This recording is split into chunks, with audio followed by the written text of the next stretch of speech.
Hey everyone, my name's Alexandra and I'm a watercolor artist. Today I'm going to be teaching you guys 3 basic techniques for painting with watercolor. These techniques are so essential, especially if you're starting out with watercolor. They will help you build up your skill so much faster. So let's get started.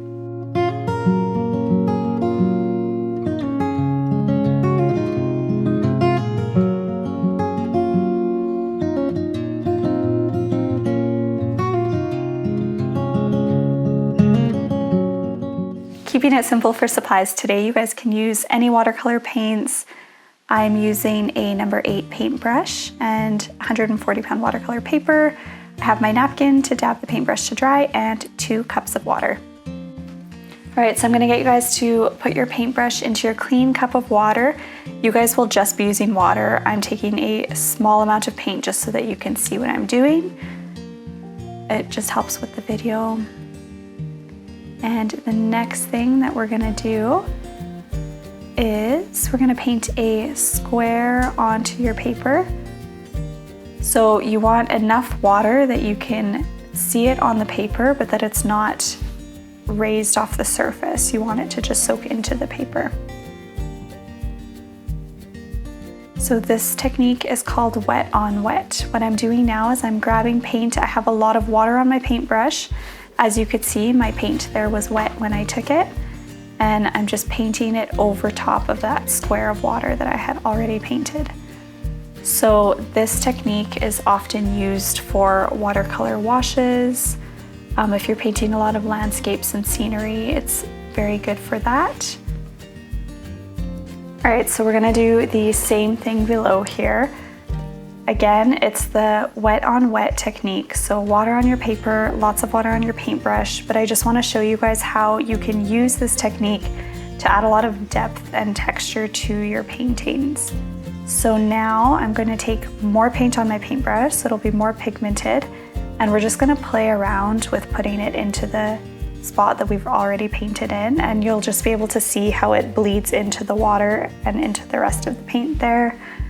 So you can do some really cool effects, especially when you start mixing with different colors. So I'm gonna take some blue here and we'll just mix it in just so that you guys can see what it does.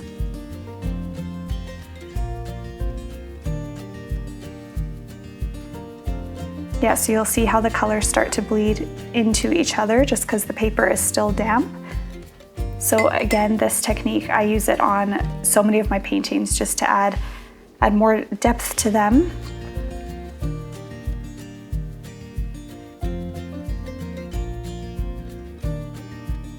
All right, so the next technique we're gonna do is called wet on dry. This is the technique that I use most often. So you'll see that I am getting my paintbrush wet with the water. You'll see when I'm taking the paint, I have it kind of at a creamy thickness there.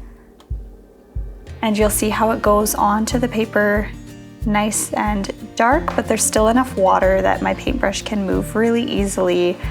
This I often use if I'm painting loose florals, any kind of big shapes. The thing with this technique is that you can just add more and more pigment to your paintbrush to get the desired darkness. So you guys can play around with this, practice this one, because it's one that is used quite often when painting with watercolor. So here we're gonna do a gradient practice. So what I'm gonna get you guys to do is put a lot of paint on your paintbrush and just a little bit of water. After you've done the first line, I'll get you to dip your paintbrush in the water. And this is just a way for us to practice our control of how much paint and how much water to use. So you'll see that each time I dip it in the water, it gets lighter. So this is a really good thing for you guys just to practice as you're learning to paint with watercolor. It's super helpful just because one of the hardest things when you're starting out is figuring out how much paint and how much water to use. So you'll see the more water I use, the lighter it goes to where it's almost clear.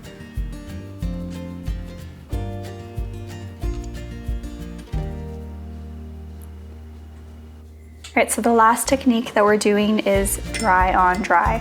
So what you're gonna do is you're gonna put paint onto your paintbrush, and then you're gonna try to make sure that there's not a lot of water on your paintbrush, so you can either dab it off on your napkin or put paint on your paintbrush taking from a wet spot on your palette, but making sure that your paintbrush is dry.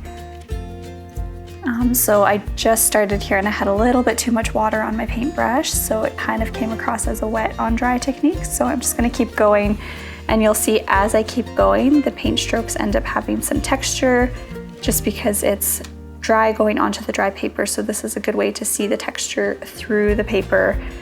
This is a really good technique just for adding texture to things. I use it if I'm painting things like grass, or with my florals I use it just to add different filler flowers that I like to have kind of in the background. All right, so these techniques are good for you guys to practice as you're learning to paint with watercolor. I'll just go over them quickly again. We started with wet on wet, and then the second one we were just working on our color mixing using the wet on wet technique. Next we went to wet on dry, and then gradient practice, and lastly dry on dry. So I would suggest that you guys definitely give these a go before you start painting with watercolor, and refer back to this video if you need when you're watching any future videos, because I'll mention these techniques quite often.